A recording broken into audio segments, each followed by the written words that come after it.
गु शब्द अंधकारस्य, रु शब्द स्तन निरोधक, अंधकार निरोधित्वा गुरुरित्य विधीयते। लोगों को लगता है गुरुकुल एक पुरानी सिस्टम थी, धोती चोटी मंत्र, पर असल में गुरुकुल एक मनोवृत्ति है, जीवन को जीने का एक सटीक दृष्टिकोण। आज हम उसी दृष्टिकोण को समझने की कोशिश करेंगे शास्त्री स्वामी श्री कृष्ण वल्लभ दास जी और मिस्टर हर्षद बुराज जी से। आज हमारे साथ हैं शास्त्री स्वामी श्री कृष्ण वल्लभ दास जी और मिस्टर हर्षद बुराज जी। तो शास्त्री जी, आप कैसे हैं? मैं ठीक हूँ, बिल्कुल। आप कहाँ से हैं? मैं गुजरात से हूँ। गुजरात से हैं। गुजरात में कहाँ से रहने वाले हैं आप? गुजरात में जूनागढ़ में, जूनागढ़ से। और स्वामीनारायण संप्रदाय से बिलीव करते हैं। हर्षद जी, आप? मैं भी गुजरात से ही हूँ। जी वैसे मैं यहाँ 2012 से राइटिंग में ही रहता हूँ जी। और मैं भी जूनागढ़ से बिलोंग करता अच्छा। हूँ। स्वामी जी, आज हम आपसे गुरुकुल के बारे में कुछ बातें करना चाहते हैं। जैसे कि हम सब जानते हैं कि गुरुकुल, हम बचपन से आज तक ये अपने माँ बाप के मुंह से सुनते आए हैं कि गुरुकुल की पढ़ाई हुआ करती थी, गुरुकुल में बच्चे पढ़ते थे। जी। लेकिन आज के दिन अगर हम देखें तो हर कोई अपने बच्चे को कोई दिल्ली पब्लिक स्कूल भेज रहा है, कोई कृष्णा पब्लिक स्कूल भेज रहा है, लेकिन गुरुकुल के पीछे कोई नहीं जा रहा है। ऐसे बहुत सारे शहर हैं भारत के अंदर जहाँ पर लोग गुरुकुल खोल कर रखे हैं। मैं ये जानना चाहता हूँ कि आपके हिसाब से गुरुकुल क्या है और गुरुकुल की वैल्यू क्या है? जी, अचल जी, आपने ठीक पूछा है। मुझे लगता है ये प्रश्न सिर्फ आपका ही नहीं, बहुत सारे पेरेंट्स के हैं। ये गुरुकुल आखिर में है क्या? यदि अपनी वैदिक संस्कृति, वहाँ से वेद से लेकर विज्ञान तक का जो आविष्कार हुआ है, यदि उसी दृष्टि से देखा जाए तो अपनी भारतीय तपोकालीन वैदिक जो संस्कृति थी, वो संस्कृति पढ़ाई, शिक्षा और सर्वांगी विकास में गुरुकुल का बहुत बड़ा योगदान रहा। लेकिन उस ऋषि मुनियों की तपोकालीन संस्कृतियों को देखने के लिए, समझने के लिए, आजकल जो सांप्रत समय की जो सिचुएशन है और पेरेंट्स का जो सोच है, वो बहुत सारी डिफरेंस है। गुरुकुल माने उस गुरुओं के सन्निधि में रहना जिन्होंने प्रकृति से जीवन की यात्रा शुरू करी है, जिनकी यात्रा परमात्मा में समाप्त होती है। उन बीच का जो रास्ता है, उनमें जो मानव को जीवन में जो संस्कार की आवश्यकता है, उस आवश्यकता की पूर्ति मुझे लगता है लगभग गुरुकुल से ही मिलती थी। वो गुरुकुल होना माने मानव जीवन के जो सर्वांगी सद्गुण है, मानव जीवन की जो स्किल है, उस डेवलप करने के लिए सिर्फ गुरुकुलीय परंपरा थी। गुरुओं के साथ में रहकर शिक्षा, दीक्षा, संस्कार और मानव जीवन का जो परम कर्तव्य को प्राप्त करने का सद्भाग्य उस विद्यार्थी को, छात्र को मिलता था।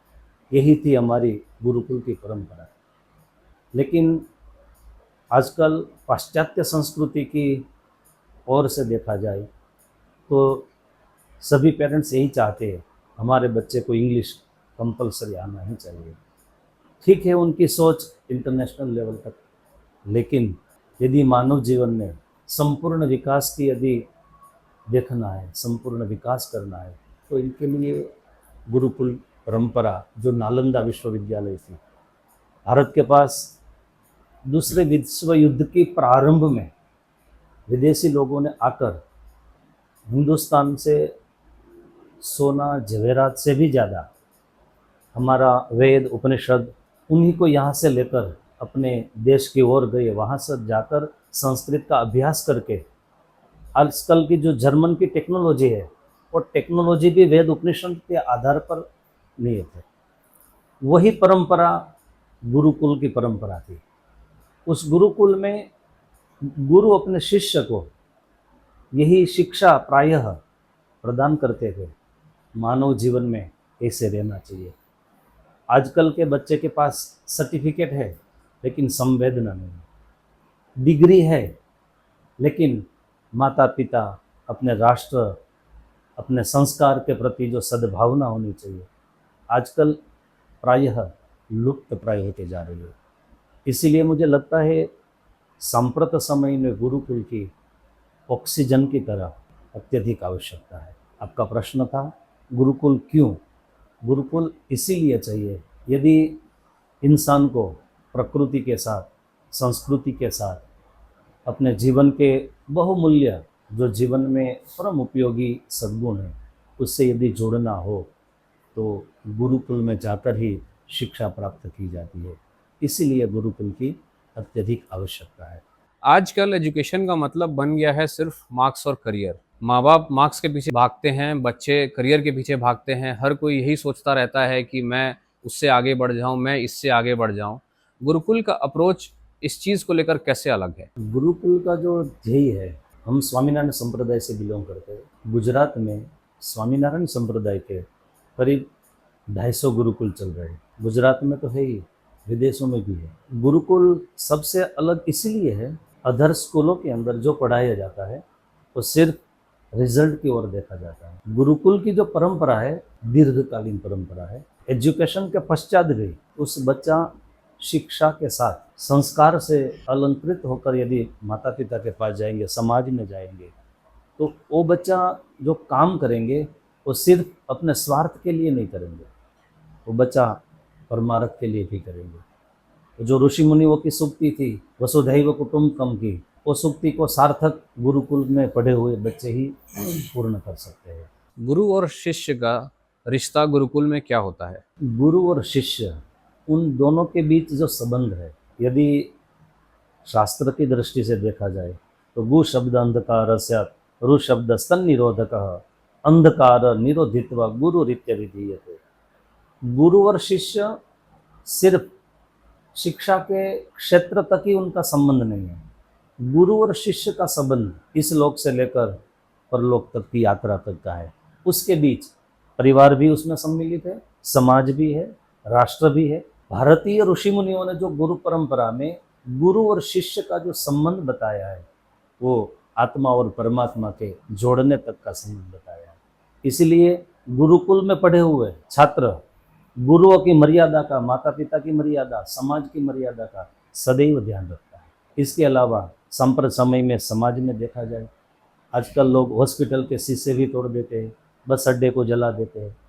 उनके पीछे रहस्य यही है कि उनको शिक्षा मिली है, संस्कार नहीं मिला है। गुरु के सानिध्य में रहकर छात्र वही सीखेंगे कि हमें जो दिख रहा है, जो प्रॉपर्टी दिख रही है, वो सिर्फ सरकार की नहीं है, हमारी भी है, समाज की भी है।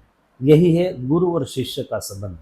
सबके साथ जोड़कर वसुधैव कुटुम्बकम की जो भावना मैंने बताई आपको, वो भावना वहीं पर सिद्ध होती है। इसीलिए गुरु और शिष्य का संबंध घनिष्ठ माना जाता है। इसीलिए हमारे यहाँ गुरु पूर्णिमा का भी महिमा व्यास पूर्णिमा के रूप में, गुरु पूर्णिमा के रूप में हजारों सालों से मनाते आए हैं, मनाना भी चाहिए। यही हमारी भारतीय सनातन परंपरा है। स्वामी जी, एक चीज़ मैं आपसे समझना चाहता हूँ। जी, जैसे कि पहले के समय में जो चीज़ हम देखते थे, जैसे एकलव्य ने अपना अंगूठा काट दिया, और भी ऐसी बहुत सारी कहानियाँ हमने सुनी हैं जो हम सालों से सुनते आ रहे हैं।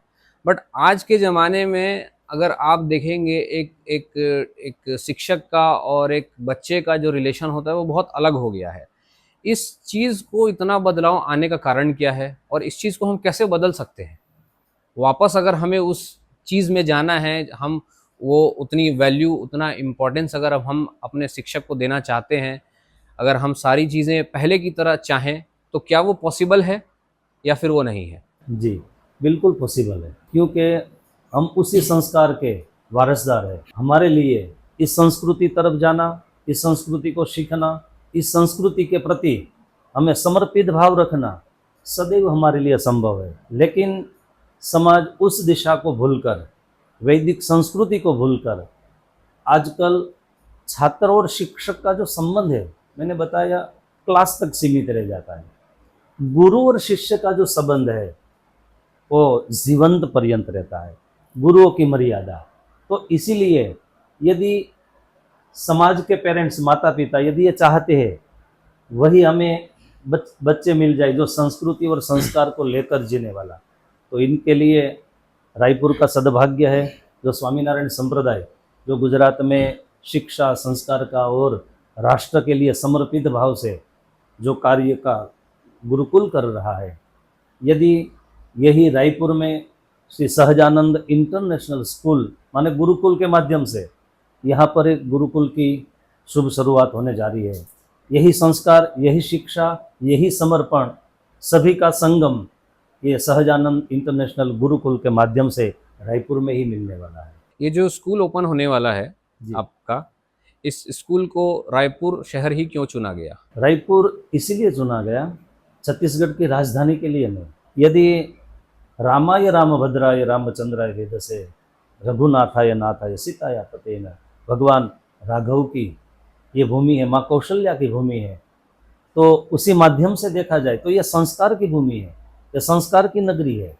यहाँ पर संस्कार देना जल्दी से लोग एक्सेप्ट भी कर सकते हैं, और इस भूमि के माध्यम से हम सिर्फ रायपुर तक ही सीमित नहीं, हम चाहते हैं और भी छत्तीसगढ़ में ऐसे ही सहजानंद इंटरनेशनल गुरुकुल के माध्यम से शिक्षा और संस्कार दोनों का समन्वय करके एक अच्छे मजबूत समाज का, राष्ट्र का हम निर्माण करना चाहते हैं।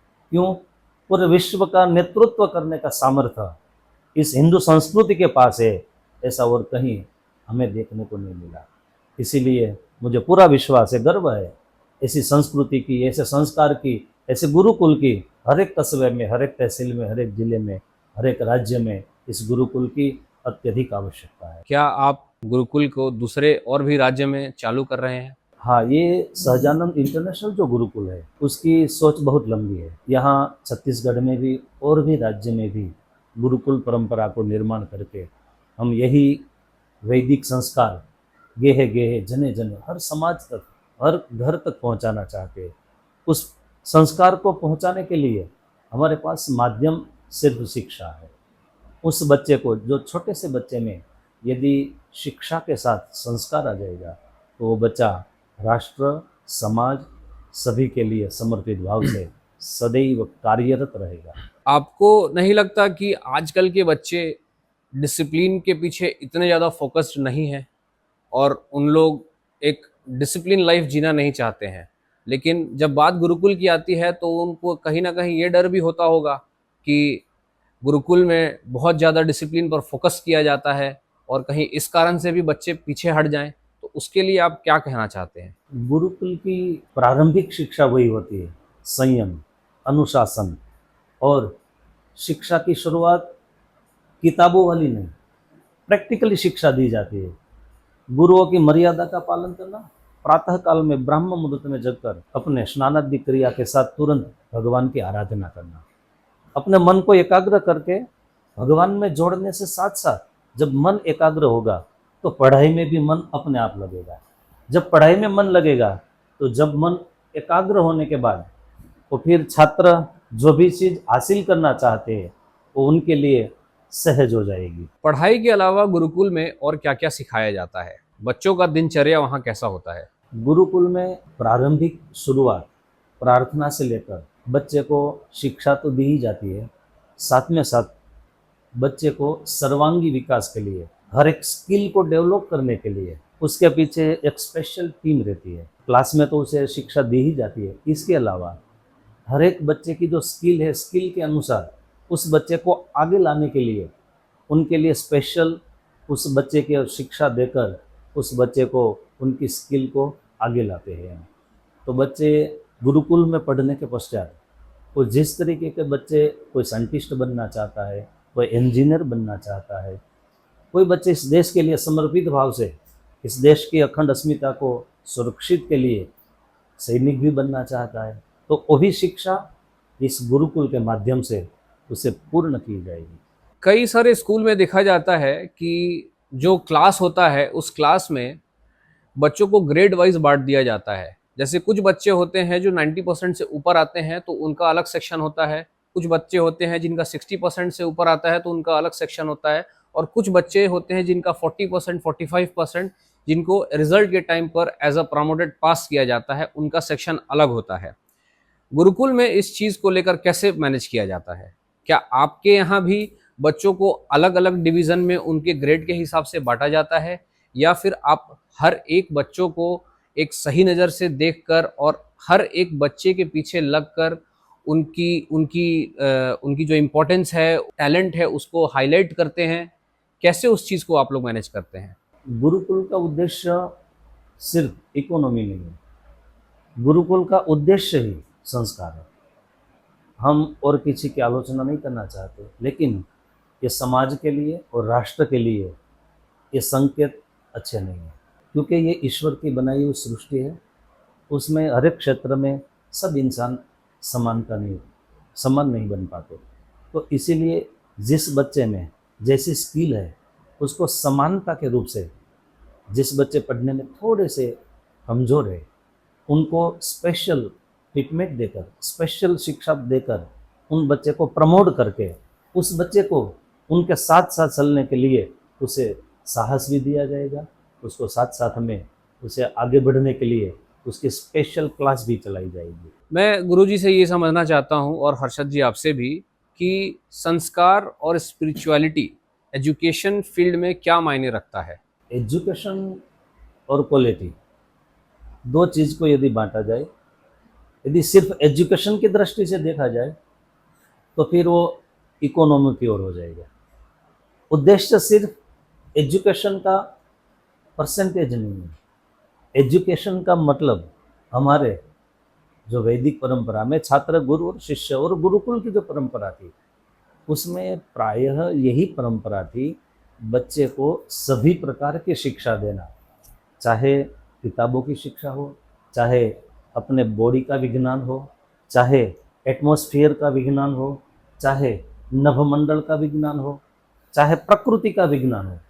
सभी तरह की शिक्षा गुरु अपने शिष्य को अपने साथ में रखकर, जैसे भगवान राघव ने गुरुदेव वशिष्ठ जी से शिक्षा प्राप्त की थी, भगवान कृष्ण ने अपने सांदीपनि ऋषि के आश्रम में जाकर जो शिक्षा प्राप्त की थी, यही परंपरा पुनः इस समाज में, मुझे लगता है जो अत्याचार हो रहा है, जो अनाचार हो रहा है, आजकल जो भी चीज़ हो रही है उसके पीछे कहीं ना कहीं इस संस्कार का अभाव दिख रहा है। यदि यही परंपरा आ जाएगी। एजुकेशन के साथ धर्म इसलिए ज़रूरी है कि आप रोड पे जा रहे हो, अगर पत्थर पड़ा है तो खाली आप एजुकेशन के नाम से पत्थर नहीं उठा सकते, लेकिन धर्म के नाम से आप पत्थर उठा के साइड में कर सकते हो।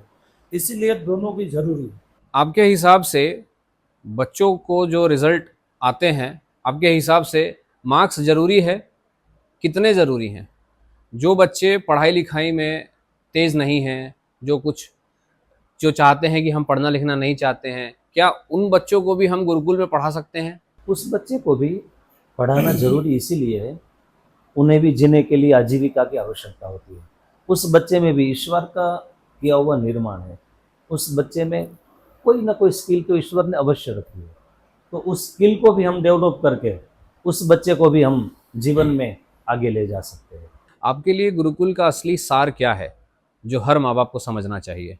इस गुरुकुल का असली सार ये है कि बच्चा शिक्षा भी प्राप्त कर ले और साथ में अपनी जो पैतृक परंपरा थी, जिस परंपरा से संस्कार भी जुड़े थे, समाज भी जुड़ा था, संपत्ति भी जुड़ी थी और वैदिक संस्कृति भी जुड़ी थी, उसी संस्कृति का समन्वय इस गुरुकुल के माध्यम से पूर्ति हो जाए। और मुझे लगता है इस समाज के हर एक माता पिता अपने संतान को हाईएस्ट परसेंट से भी ज़्यादा संस्कारी देखना ज़्यादा पसंद करेंगे। क्यों? संस्कारी सर्वत्र पूजनीय होते हैं, सिर्फ रिजल्ट ही नहीं। इसीलिए सांप्रत समय में गुरुकुल बनाना, गुरुकुल चलाना, गुरुकुल की शिक्षा और संस्कार देना अत्यधिक आवश्यक है। क्या आप दोनों मुझे एक बात बताएंगे, आज के दिन भारत में कितने गुरुकुल स्कूल हैं? देखिए, आज के दिन में भारत में गुरुकुल जो है, सबसे ज़्यादा गुरुकुल गुजरात में है। अप्रोक्सीमेट 250 गुरुकुल है और लगभग गुरुकुल के पास 5 लाख से ज़्यादा बच्चे हैं ऑलरेडी। और बाकी ऑल ओवर इंडिया में वैसे गिना जाए तो लगभग स्टेट के अंदर गुरुकुल है। रायपुर में भी है, नहीं है ऐसा नहीं है, लेकिन अपन भी अगले गुरु जी का जो विचार धाराओं से अपन जुड़ के काम कर रहे हैं, तो अपन इसलिए दूसरा गुरुकुल चालू करना चाह रहे हैं। और गुरुकुल एक ऐसी हमारे संप्रदाय के अंदर ऐसी एक चीज़ है कि जहाँ पे ना खाली गुरुकुल में लड़कों को पढ़ाया जाता है, लड़कियों को नहीं। तो ये पहला गुरुकुल होगा जहाँ पे बॉयज़ एंड गर्ल्स दोनों को साथ में शिक्षा दी जाएगी। क्या कारण है इसका, जब लड़के को ही सिर्फ पढ़ाया जाता था पहले? इसके पीछे का कोई बड़ा कारण है? आज भी है, और मतलब ऐसा है कि हमारे संप्रदाय में जैसे गुरुजी लोग हैं, वो लोग मतलब लेडीज से दूर रहना है, जी। मतलब वो पहले से ही जी। शुरू दिन से उसका वही ध्येय जी। है, और हमारे संप्रदाय जी। में वैसे ही चलता है। जी। बट हम यहाँ पे थोड़ा सा उसको चेंज कर रहे हैं, जी। और चेंज करके आज की डेट में अगर देखा जाए तो खाली लड़कों को संस्कार की जरूरत नहीं है, बिल्कुल। दोनों को उतनी ही जरूरत है, लड़के को लड़की को दोनों। जी। इसीलिए हम यहाँ पे नई थोड़ी सोच लेके और उसी हिसाब से हम हॉस्टल स्कूल उसी हिसाब से निर्माण कर रहे हैं। और ये जो आपने कहा पूरे इंडिया में सबसे ज़्यादा जो गुरुकुल हैं वो गुजरात में हैं, जी। बाकी स्टेट में ये चीज़ क्यों नहीं हो पाया? गुजरात में अगर 250 हैं तो बाकी स्टेट में किस चीज़ की कमी रह गई जिस कारण से वहाँ गुरुकुल नहीं बैठ पाया? कमी तो वैसे कोई चीज़ की थी नहीं, लेकिन जो हमारा संप्रदाय है वो क्या चाहते थे कि पहले गुजरात में सब लोग कोई बाहर निकलना नहीं चाह रहे। जैसे एक होता है कि कोई हिम्मत करे बाहर निकले, अब अदर स्टेट में आने से थोड़ा सा हिचकिचाहट भी होती है, कोई जान पहचान नहीं है, तो उसी वजह से भी बाहर आने में थोड़ा सा ये लगता था। जैसे जैसे मतलब ऐसे बोला जाता है गुजराती लोग जैसे जैसे बाहर जाते गए, वैसे वो अपने साथ, जैसे हम लोग गुरुकुल से पढ़े हैं तो हम पहले हमारे गुरुजी को ही यहाँ बुलाए हैं कि आप आइए, यहाँ पे आप देखिए, आपको अच्छा लगेगा, जैसे भी जो भी सुविधा रहेगी हम सब करके देंगे, और आप एक गुरुकुल का निर्माण करिएगा। आप भी गुरुकुल से पढ़े हुए हैं, जी। अपने बचपन की कुछ ऐसी चीज़ें बता सकते हैं जो आप आज भी याद करते हो? और आज एक सवाल उससे पहले मैं ये पूछना चाहता हूँ, अभी जो आपके जैसे जो आपके बच्चे हैं, क्या वो अभी गुरुकुल में हैं? नहीं, अभी तो वो छोटे हैं, लेकिन हाँ, जैसे मेरे भाई का बेटा है तो हम उसको पहले गुरुकुल से ही पढ़ाते हैं, क्योंकि जैसे गुरुकुल से पढ़ेगा तो आज वो लगभग 18 साल का है, लेकिन उसको पूरी भगवत गीता कंठस्थ है। तो ये जो भगवत गीता है और आज के टाइम जो हम लोग मूवी थिएटर में जो पिक्चरें देख रहे हैं, जैसे छावा जी, संभाजी महाराज, तानाजी, ये सारी पिक्चर्स हम लोग जो देख रहे हैं, क्या आपको लगता है इन सब चीज़ों को हमें स्कूल में सिखाना और पढ़ाना चाहिए था? पढ़ाना तो ज़रूर चाहिए था, लेकिन मौका मिला नहीं किसी को। इसीलिए ही गुरुकुल का निर्माण हुआ था गुजरात में, कि गुजरात में आजकल जो बच्चे पढ़ के बाहर निकले हैं, वो लोग उस चीज़ों को पहले से जानते हैं। और ऑलमोस्ट अगर आप देखा जाए ना, तो जितने भी मतलब जैसे मैं पढ़ा हूँ गुरुकुल से, वैसे बहुत सारे लोग गुरुकुल से पढ़े हुए हैं। आप देखिएगा कि वही लोग ज़्यादा रन किए बाहर निकलने के लिए, क्योंकि गुरुकुल में पढ़ने से ना एक अंदर का जो हिम्मत रहता है ना, वो और ज़्यादा कॉन्फिडेंस हो गया था हम लोग को। इसीलिए हम लोग गुरुकुल से पढ़ के ही बाहर निकले हैं।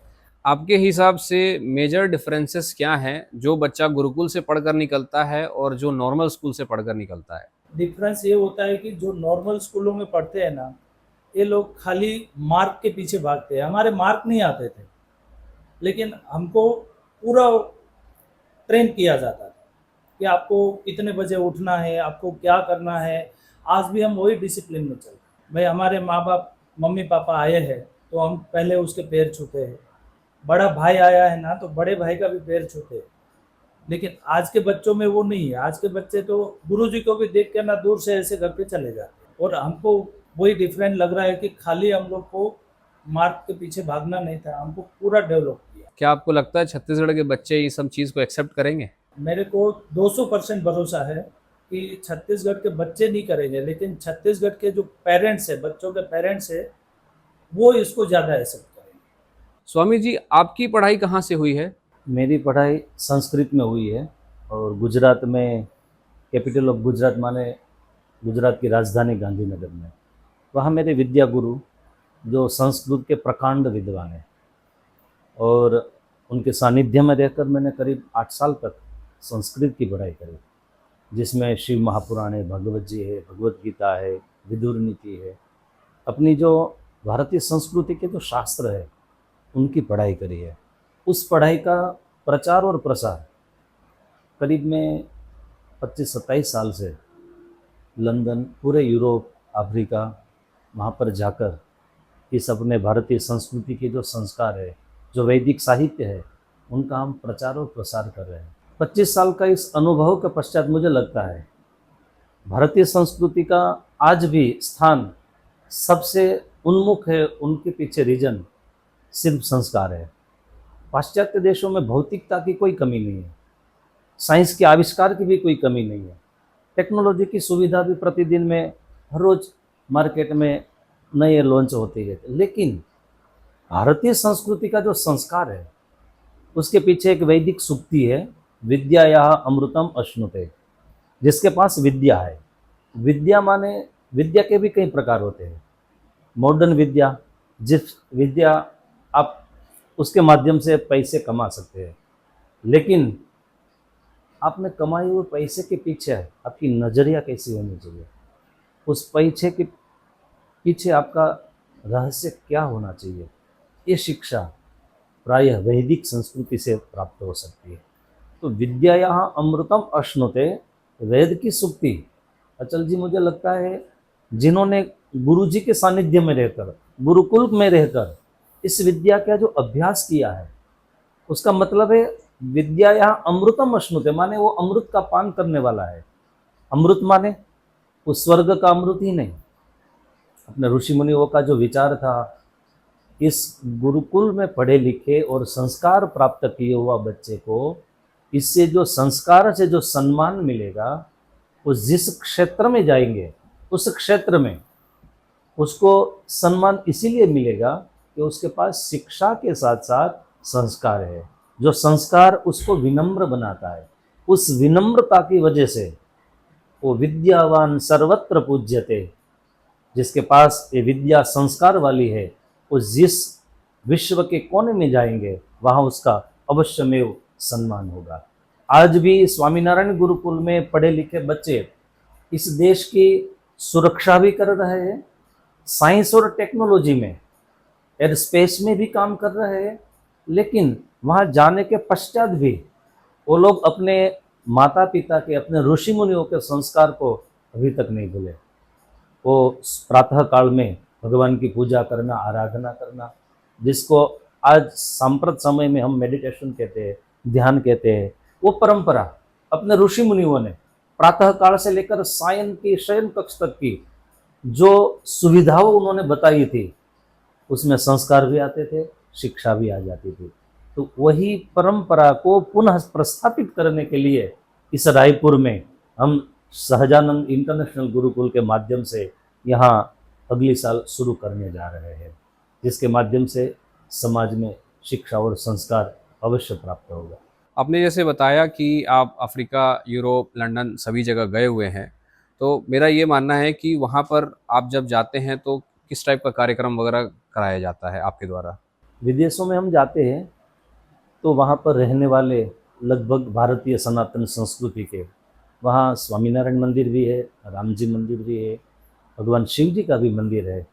तो उसी मंदिर में आज भी लोग, जहाँ उनका जन्म हुआ है, वो लोग भी आज यही चाहते हैं कि हमारा बच्चा भी भारत में आकर, हिंदुस्तान में आकर, गुरुकुल में रहकर, गुरुओं के सानिध्य में रहकर उस शिक्षा को प्राप्त करे, जिस शिक्षा के माध्यम से वो बच्चा संस्कारित हो सके। भारत के बाद अगर आपको कोई देश चुनना पड़े जाकर कहीं रहने के लिए, तो आप कोई चुनेंगे?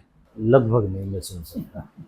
जो भारत में है, जिस कण कण में जहाँ संस्कार है, समर्पण भाव है, वैदिक परंपरा है, लगभग 25 साल में हमें कहीं ऐसा नहीं दिखा कि हम हिंदुस्तान को छोड़कर अधर जाने का संकल्प भी कर सके। बाकी देशों के कंपैरिजन हमारा देश आज के दिन एजुकेशन के मामले में कहाँ पर है? एजुकेशन के मामले में जब से ये नालंदा विश्वविद्यालय, उसमें पढ़े लिखे बच्चे और इस गुरुकुल परंपरा का जब से अस्त होने जा रहे हैं, तब से हमारी शिक्षा सिर्फ किताबों तक सीमित रह गई, सर्टिफिकेट तक सीमित रह गई। वो शिक्षा थी जिसको आज हम कर्ण को भी याद करते हैं, एकलव्य को भी याद करते हैं, छत्रपति शिवाजी को भी हम याद करते हैं। उनके पास शिक्षा के साथ संस्कार था, समर्पण भाव था। वही समर्पण भाव के लिए गुरुकुल आवश्यक है। क्या आप एक स्लोगन हमें सुनाएंगे जिसका अर्थ भी आपको बताना होगा? गुरुकुल परंपरा में हमारे यहाँ गुरु और शिष्य का जो घनिष्ठ संबंध था, उसके बारे में बताया है, गु शब्द अंधकार स्यात्, रु शब्द स्तन निरोधक, अंधकार निरोधित्वा गुरु रित्य विधीयते। गुरु शब्द में दो ही मात्रा है, गु और रु।